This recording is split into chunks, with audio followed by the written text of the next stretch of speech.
தன் வாழ்நாள் முழுக்க காதலோட காத்திருந்த மீராவை பற்றி உங்களுக்கு தெரியுமா? மீரா தன் வாழ்நாள் முழுக்க ஒரே ஒரு நபரின் மீது தீராத காதல் வச்சிருந்தாங்க. அவர் வேற யாரும் இல்லை, கண்ணன் தான். மீராவுக்கு சின்ன வயசுல இருந்தே கண்ணன் மீது அளவு கடந்த காதல்.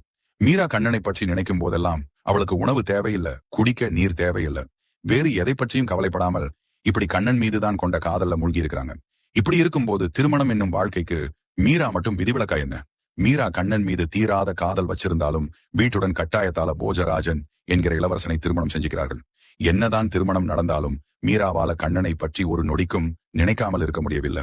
இதனால் கோபமடைந்த அவரோட அத்தை மீராவை கொலை செய்ய பல முயற்சிகள் செய்கிறாங்க. ஆனால் மீரா கண்ணன் மீது வைத்திருந்த காதல் எல்லாத்தையும் தடுத்து மீராவை காப்பாத்திட்டது.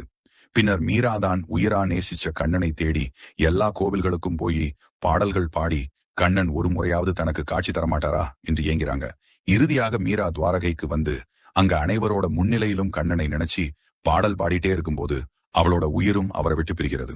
தன் வாழ்நாள் முழுக்க கண்ணனையே நினைச்சு இன்னும் கண்ணனுக்காக காத்து கொண்டே இருக்கிறார்கள். இப்படி காதல்ல காத்திருக்கிறதும் ஒரு சுகம்தான்.